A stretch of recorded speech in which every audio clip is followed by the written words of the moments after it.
You know the exact words in your native language, right? Like, you've prepared the data for hours. Oh, absolutely. The strategy is just bulletproof in your head. But then, the moment your manager turns to you in the middle of a cross-functional meeting and asks for your input, your throat just goes completely dry. It's terrifying. It really is. The brilliant insights you had just seconds ago, they evaporate, your mind goes entirely blank. Yeah, you just freeze up. Exactly. And you find yourself stuttering through a really basic sentence, acutely aware of every single grammatical choice you're trying to make on the fly. Which just makes the anxiety worse, honestly. Yeah, it is a deeply frustrating professional bottleneck. Yeah. Because you are highly competent at your job, but the language barrier in that specific high-pressure moment, it makes you feel like an amateur. And you are definitely not an amateur. No, you're not. So if you've ever experienced that sudden rush of panic, you are exactly where you need to be today. We're doing a deep dive into exactly what native speakers say at work. And we are not going to be teaching you more grammar rules. Right? Definitely not. No more grammar rules. We're showing you how to bypass that cognitive bottleneck entirely. I love that phrase, by the way. Yeah. Cognitive bottleneck. Yeah. Because that's the perfect way to frame it. Yeah. Yeah, because what's happening in those moments, it isn't a lack of intelligence. It's not even a lack of vocabulary. Really. Like you know the words. Exactly. It is a processing failure under pressure. So today's deep dive is fundamentally about shifting your whole strategy. We're moving completely away from the textbook approach to English. Thank goodness, textbooks don't help you in a live meeting. They really don't. Yeah. Instead, we're going to focus on real, usable chunks of spoken English, like actual phrases. Chunks. I love that word. Yeah. We'll explore the underlying psychology of workplace communication, why certain phrases work to keep the peace, and how you can arm yourself with practical language. Things to handle morning greetings, high-stakes emails, and, those intense team meetings without the cognitive overload. Exactly. So let's start by unpacking this core concept of chunks and the psychology behind that feeling of panic, because this really is the foundation of everything we're talking about today. It really is. I mean, spoken English, especially in a fast-paced work environment, it improves exponentially when you hear and reuse whole phrases, these chunks, rather than trying to, retrieve and assemble isolated words. Right. To understand why this is so critical, we have to look at how the brain actually processes language. Okay, let's get into the brain science a little bit. So when you try to speak by pulling individual words from your memory, right? And then you try applying grammar rules to them in real time, you're placing a massive demand on your working memory. Oh, totally. Your brain is essentially acting like a computer's CPU. It's trying to run a very complex program while simultaneously monitoring the room's social dynamics. And reading your boss's facial expressions. Exactly. And, remembering the actual business data you want to share. The CPU just maxes out at 100% and the system crashes. Boom. Blank mind. That's the blank mind. It makes me think of how we use computers.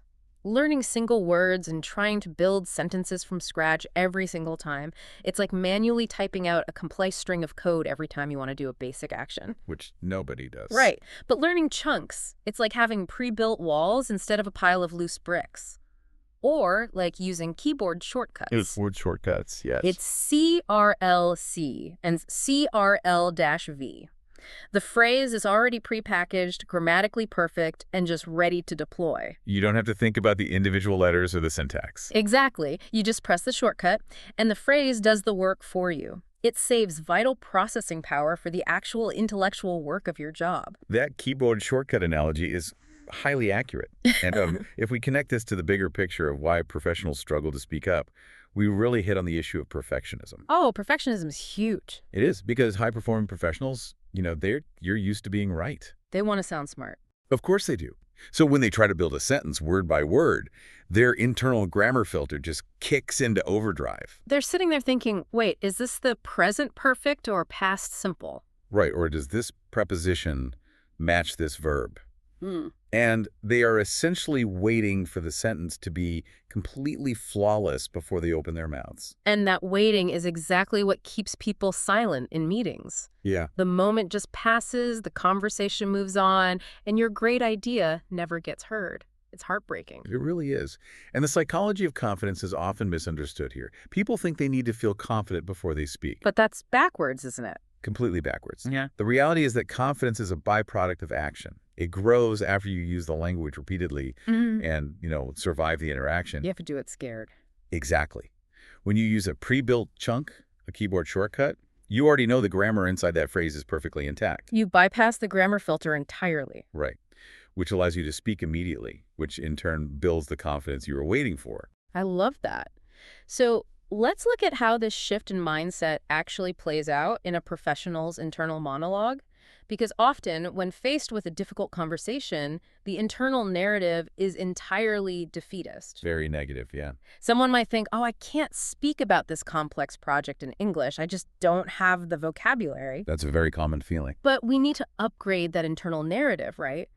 A much more productive way to frame it is, well, I completely understand the core idea, but I need simpler English and more physical speaking practice to explain it clearly. Notice the difference there. The first mindset attacks your professional competence. Right. It says you're not good enough. Exactly. The second mindset correctly identifies the problem as just a mere translation and practice issue. Yes. You aren't failing at your job. You just need simpler tools and a few reliable shortcuts. That's exactly it. So with that psychological framework in place, let's examine how this actually applies to the rhythm of a standard workday. Let's do it. I want to start with a moment that seems incredibly simple, but actually triggers a lot of anxiety.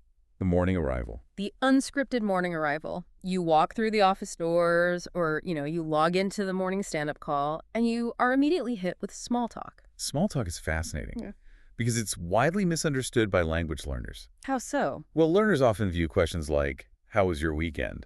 Or how's your day going? As literal request for detailed information. Oh, like they have to give a full report. Exactly. They feel this immense pressure to deliver a comprehensive, grammatically complex narrative about their weekend errands, the weather, and their family dinner. It feels like an impromptu speaking exam. Like, oh no, I have to talk about grocery shopping in the past tense. Right.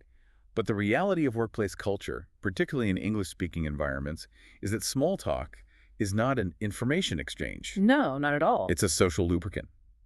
It's simply a way to acknowledge someone's presence and establish a baseline of friendly cooperation before the actual work begins. That is a crucial distinction.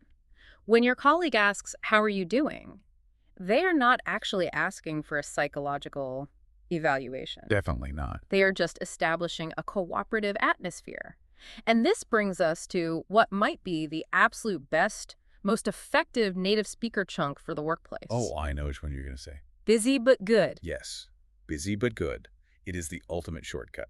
It's incredibly short, but it carries a lot of cultural weight. Let's unpack why this specific phrase is so universally effective in an office setting. Well, it works on 3 distinct levels. First, it satisfies the social requirement of being polite and positive. That's the good part. Right, you aren't dragging the mood down with complaints. Exactly. Second, it's honest. Everyone in a modern office environment is genuinely busy, so you aren't faking forced enthusiasm. You don't have to pretend everything is amazing when you're stressed. Right. But third, and most importantly, it establishes professional solidarity. Oh, I like that. Solidarity. By saying you're busy, you're subtly signaling to your colleague that you are in the trenches working hard, just like they are. It connects you to the shared reality of the workplace without requiring a long, complex explanation. And it sets a subtle boundary too, doesn't it? It says, hey, I'm friendly, things are fine, but I also have things to do, so we can't chat for 20 minutes. Yes, exactly. But here's the trap I see a lot of smart professionals fall into. They'll use a short answer like good or busy, but then the conversation just drops dead. Oh, the awkward silence. Right. They survive that first initial question, but because they don't know how to keep the conversational rally going, they just awkwardly nod and physically walk away. They want to be collegial, but they lack the mechanism to sustain the interaction. Exactly. So how do we fix that? That abrupt ending happens because they are absorbing the conversational energy without redirecting it. Okay. The easiest way to keep the social interaction alive without having to invent a new topic is to simply bounce the energy back to the other person. Bouncing it back. Right, because people naturally enjoy talking about their own experiences. So you just attach a tiny return chunk to your answer. You say, busy but good. How about you? Or simply, and you. And you.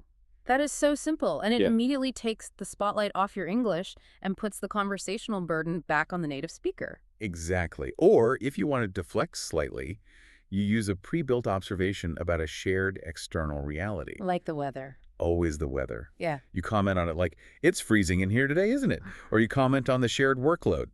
You look pretty busy yourself today. Those are low-stakes, highly predictable phrases that keep the rhythm going smoothly. They are. Let's demonstrate what this actual rhythm sounds like. Good idea. So, to everyone listening, imagine we're bumping into each other near the office coffee machine. Pay attention to how fast the back and forth is, and how neither of us is using complex grammar or long sentences. Are you ready? I'm ready. Let's do it. Morning. How's your day shaping up so far? Pretty standard. Just trying to catch up on emails. How about you? Busy, but good. I definitely need this coffee before my next meeting. I hear you on that. Well, good luck with the meeting. Thanks, you too. And scene.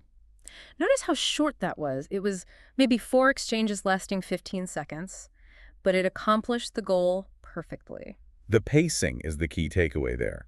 The use of "how about you" kept the ball in the air, and "busy but good" provided a complete, culturally appropriate answer. There is absolutely no expectation in a professional environment for you to stand by the coffee machine delivering a monologue. The brevity is actually appreciated. Yeah. Everyone has work to do. Right. So you've navigated the social gauntlet of the morning, you sit down at your desk with your coffee, and you open your laptop.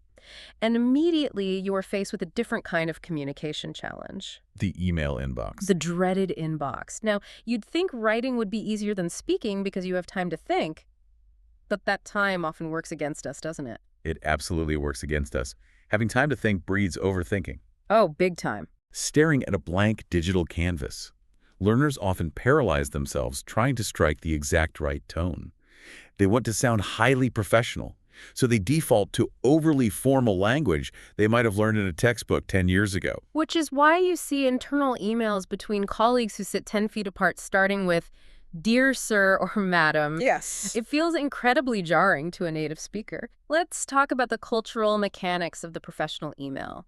Starting right at the top. The opening sets the entire tone of the interaction. It does. In almost all modern English-speaking corporate cultures, the baseline is what we call friendly professional. Friendly professional. Right. The strict, rigid formality of the past is largely gone, unless you are dealing with very conservative legal or financial institutions, or writing to a generic company inbox where you truly don't know the recipient. Right, if you're emailing a government agency, maybe. Exactly. But for day-to-day work, the standard chunk is simply "hi," followed by the first name. "Hi, David," or "Hello, Maria." Let's push on the word dear for a second, because I hear this a lot. If someone is writing to a vice president of another department, shouldn't they use "Dear Mr. Smith"? It's a very common assumption. But "dear" carries a very specific weight now. It feels incredibly formal, sometimes to the point of being distancing or stiff. It sounds a bit like a letter from the bank. Exactly. If you have had any prior contact with a person, or if they are within your own company's hierarchy, "hi" or "hello" is almost always preferred. It establishes a modern collaborative tone rather than a subservient one. Okay, so the greeting is, "Hi, David," but you don't want to just dive straight into a list of demands. That feels aggressive. Right. High-context cultures often have long, elaborate pleasantries before getting to business. English business culture is relatively low-context and fast-paced, but it still requires a buffer. A buffer, I like that. The most universally accepted buffer chunk is, "I hope you are doing well." Or if it's Monday, "I hope you had a great weekend." It takes 2 seconds to type. Yeah, but it signals that you recognize them as a human being before treating them as a resource. That buffer is so important, and it leads us directly into a major psychological hurdle for non-native speakers making requests. This is a huge one. There is a deep fear of sounding bossy, demanding, or rude when you need someone to do something for you. In many languages, a direct translation of a request is perfectly polite. If I need a quarterly report from David, my brain might just translate the direct thought, and I type, "Send me the quarterly report by today." Grammatically, "send me the report" is a flawless, imperative sentence.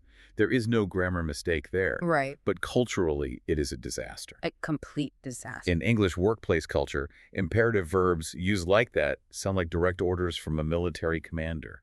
It lacks the essential softening that English speakers expect to maintain workplace harmony. We rely so heavily on indirectness to be polite in English. We don't just ask for things. We ask if the person has the ability or the willingness to do the thing. Exactly. We need what is essentially a magic phrase to soften these demands. And the primary softening chunk, the magic phrase, is adding "could you please" before the action. Could you please? So send me the report. Upgrades to "could you please send me the report." Another excellent variation is, "would you mind sending me the report?" Could you please? It completely neutralizes any accidental aggression. It frames the request as a favor rather than a command, even if it's technically their job to send it. Right, it's just about the packaging. Now, because this is about spoken English as much as written, let's look at how native speakers actually physically say, could you please? Because if you look at the phonetic spelling, it's very different from the written letters. This is a vital point about spoken fluency. Native speakers rarely enunciate every single consonant in a fast-paced environment. They use what we call connected speech. Connected speech. Yes. When the D sound at the end of could meets the Y sound at the beginning of you, they physically blend together in the mouth to create a J sound. Like a J? Exactly. So could you morphs into could ya. Could ya please send the report? It's so much more fluid. It is. And the reason we highlight this isn't to force learners to fake a native accent. That's never the goal. Definitely not. Be proud of your accent. Exactly. The goal here is mechanical efficiency. Saying could you with a hard stop between the words requires more muscular effort in the jaw and tongue. It feels choppy. Right. Pushing them together into kuja relaxes the mouth and allows the phrase to roll out smoothly. It reduces the physical friction of speaking. It's literally easier to say. So we've softened the request. But what happens when the roles are reversed? What do you mean? What if you are fulfilling a request and you need to send a document to someone? A direct translation from many Romance or Germanic languages might result in writing, I send you the file, or here is the document. Well, here is the document is okay. It's slightly informal. The pre-built, highly professional chunks for this situation are, please find attached the report. Classic. Or a slightly warmer, more modern variation, I've attached the file for your reference. For your reference is a great addition. It sounds incredibly competent. So we have the opening, the request, and the attachment. Now we need to close the loop. Sign-offs are the final tone setter. For standard daily interactions, thanks, best, or best regards are universally appropriate. What about kind regards? If you're dealing with external clients for the first time, kind regards offers a slightly more elevated level of respect. But best regards is always safe. That's the baseline, but let's escalate the tension a little bit. Let's look at a scenario that creates massive anxiety managing conflict and delays via email. The worst. Let's say I used all the right chunks. I politely asked David for the data on Tuesday. Hi, David, hope you're doing well. Could you please send the data? Perfect email. Right, but it's now Thursday afternoon. I need that data to do my job, and David is ghosting me. Classic David. I am frustrated. How do I navigate this without destroying the working relationship? I obviously can't write, why haven't you sent this yet? No, you definitely can't write that. Navigating that frustration is exactly why we rely on specific idioms.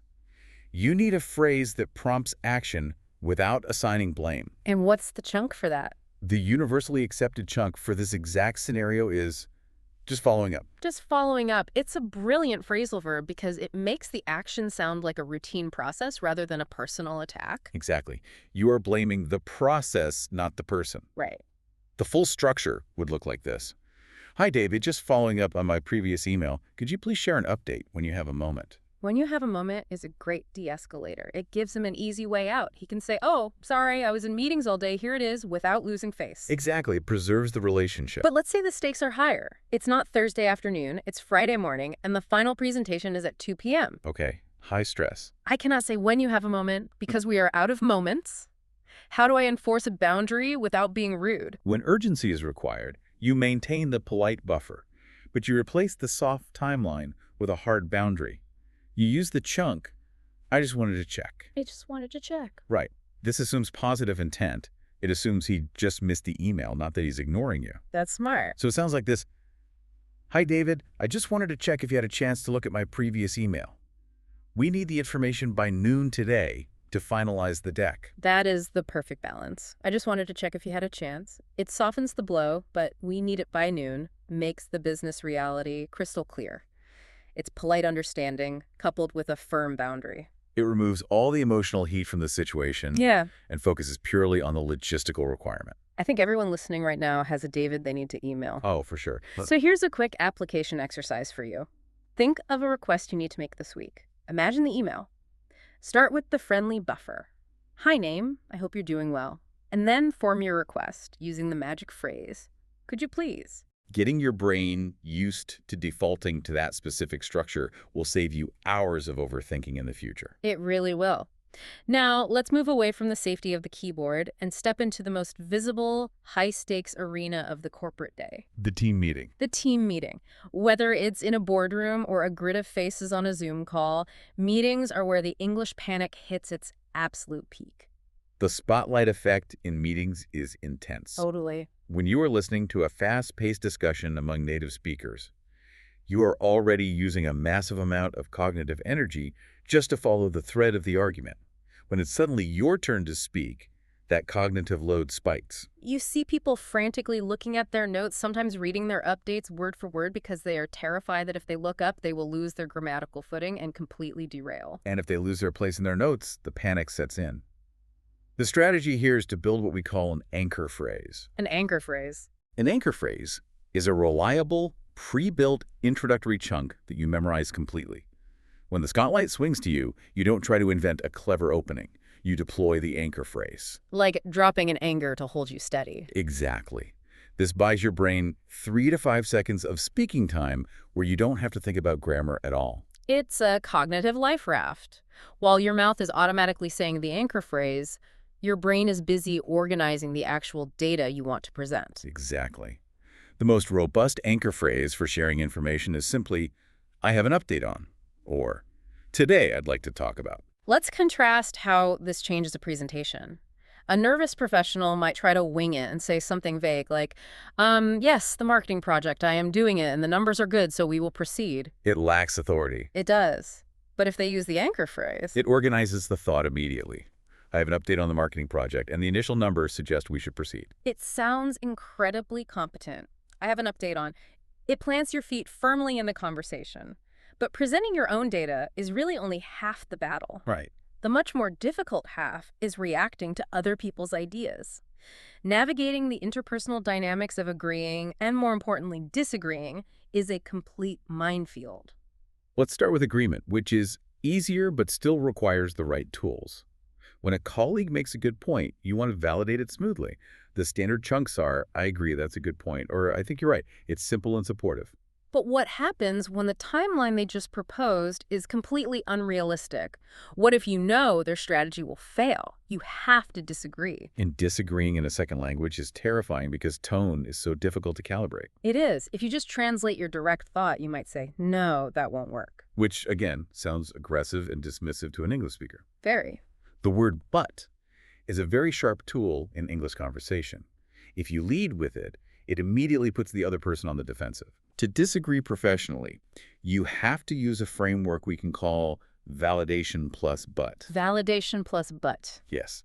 You must demonstrate that you have heard and respected their perspective before you introduce your counterargument. It's like wrapping a sharp object in bubble wrap before you hand it to someone. You have to cushion the impact. That's a great visual. The most effective chunks for this cushioning are, I see your point, but, or I understand where you're coming from, however. I see your point, but we don't have the budget for that this quarter. Exactly. It completely changes the dynamic. You are aligning yourself with them intellectually before pivoting to the logistical reality. It preserves the relationship. It shows high emotional intelligence. Now, there's another dynamic in meetings that learners struggle with even more than disagreeing, and that is simply understanding what is happening. Oh, the speed. When two native speakers get into a passionate debate, the speed of the English doubles. They start using idioms. They talk over each other. And the non-native speaker just sits there doing what I call the nod and smile. The nod and smile, yes. You just nod along, hoping no one asks you a direct question. The nod and smile feels like a survival tactic in the moment, but it's actually deeply self-sabotaging. How so? Because eventually the meeting ends, and you realize you might have just nodded and smiled your way into agreeing to a deadline you didn't understand. That is a nightmare scenario. I think the hesitation comes from a fear of looking incompetent. People think if I ask them to slow down, they'll know my English isn't perfect and they'll respect me less. We have to completely invert that logic. Right. Guessing about project details is what makes someone look unprofessional. Asking for precise clarification is a hallmark of a confident, competent professional. It shows you care about accuracy. You are taking ownership of the communication. So how do we interrupt the flow of a fast meeting to get that clarity without being disruptive? You advocate for yourself using polite but firm chunks. If you missed a detail, you say, "Sorry, could you repeat that?" Starting with sorry acknowledges the interruption softly. And if they repeat it, but they are still speaking at lightning speed. Then you address the speed directly, using our magic phrase from the emails. "Could you please speak a bit slower?" Oh, bringing it back to could you please? Notice how versatile that chunk is. You are advocating for your ability to do your job effectively. Could you please speak a bit slower? It's not a weakness, it's a boundary. Exactly. One final scenario for meetings. The meeting is running 10 minutes over schedule. You have another call to jump on, or a hard deadline. I've seen people literally wait until someone looks away and then silently hit the leave meeting button on Zoom, or physically slide out the door of a conference room like a ghost. The silent exit. Yes. It's driven by the fear of interrupting.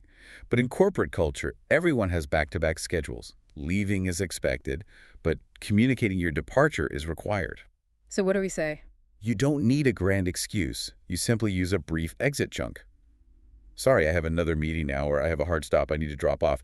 It's incredibly standard. I have a hard stop. That's a great industry phrase. It works every time. So we've walked through the high-stakes moments, we've tackled the morning small talk with busy but good, softened our emails with could you please, managed follow-ups without anger, and used anchor phrases and validation to survive team meetings. We've covered a lot of ground. We've given you a lot of keyboard shortcuts today.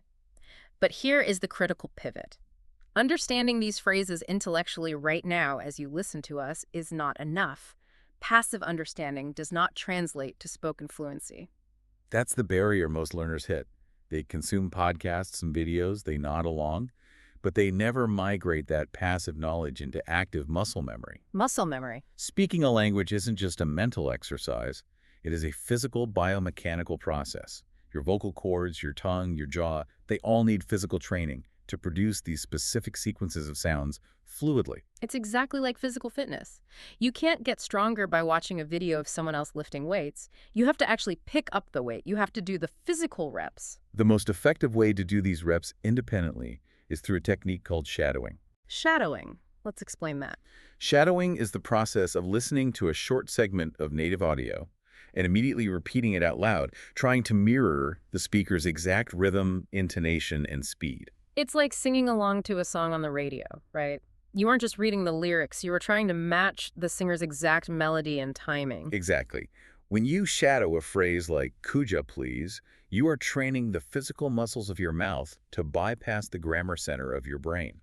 You are building neural pathways that link the thought directly to the physical action of speaking. And the beauty of this is that you do not need a conversation partner. You can do this alone in your car, in your living room, or while walking the dog. To help you bridge the gap between understanding these chunks and actually deploying them under pressure, we've designed a structured framework.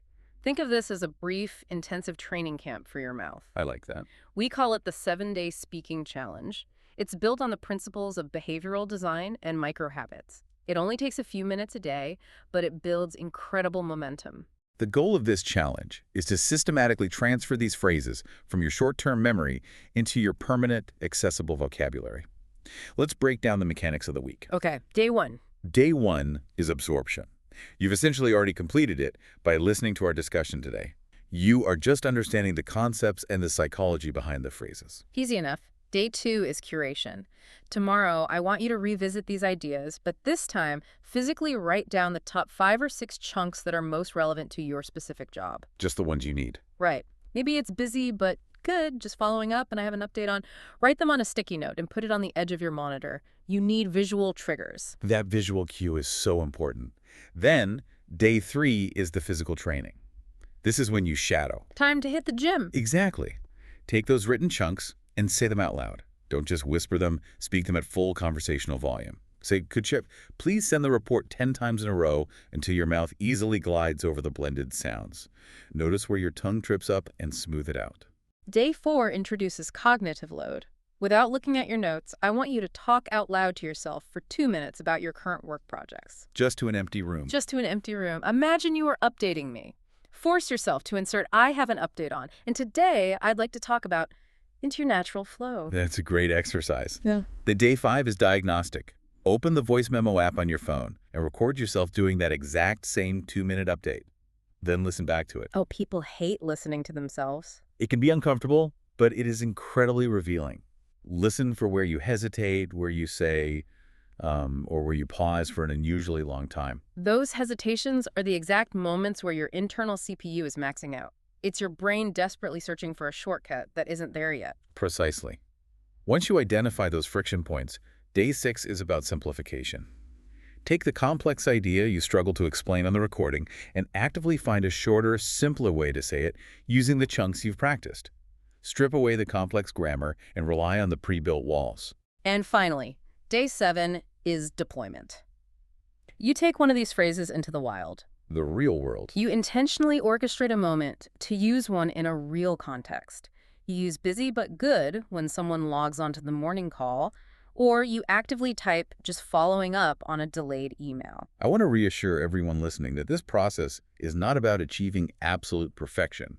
Perfection is a paralyzing standard. Completely. The goal is mechanical fluency and reducing the friction of daily communication. Clear, simple, and slightly imperfect English that keeps a project moving forward is infinitely more valuable than a grammatically flawless sentence that you're too afraid to actually say out loud. That is the ultimate truth of workplace communication. Clarity and connection always win over grammatical perfection. Always. Let's pull all of this together. Today, we've dismantled the idea that you need perfect grammar to survive the corporate day. We explored how the cognitive bottleneck causes that terrifying blank mind and how we can bypass it entirely by using pre-built keyboard shortcuts. The chunks. We examined the cultural mechanics of small talk and why busy but good is the perfect balance of politeness and boundaries. We navigated the tricky waters of email indirectness, discovering how could you please, and just following up preserve relationships while still getting results. We tackled the spotlight effect in meetings, learning how anchor phrases like, I have an update on give our brains time to catch up, and how the validation plus but framework allows us to disagree without shattering the atmosphere. And finally, we laid out the physical roadmap, the shadowing, and the 7-day challenge to hardwire these phrases into your muscle memory. It is a comprehensive shift in how you approach language at work. It really is. And as we wrap up, I want to leave you with a final provocative thought to consider. Let's hear it. We spend a lot of time trying to build a shield against the anxiety of speaking. We try to hide, we nod and smile, and we avoid the spotlight. But what would happen tomorrow if you inverted that behavior? Ooh. What if, instead of hoping no one speaks to you, you actively hunted for an opportunity to deploy just one of these chunks? What if you purposefully asked a question, just so you could practice the rhythm of it? I love that. How might that single aggressive micro-victory shift the power dynamic in your own mind and change your entire trajectory of professional confidence? That is powerful. That is exactly the challenge I want you to take into your workday tomorrow. Stop playing defense with your English and start playing offense. Go find that one opportunity. Make it happen. Thank you so much for investing your time and focus with us today. Building these communication shortcuts takes a little bit of dedicated effort, but every single phrase you master removes a layer of friction from your career. Absolutely. Keep speaking, keep doing the physical recs out loud, and give yourself grace when it feels messy. If you found this deep dive valuable, please subscribe to English on Mic. We have so many more strategies we want to share with you. We really do, to help you unlock your full professional potential. And please leave a like if you want more deep dives like this one. Until next time, have a productive, confident, and hopefully a busy but good week.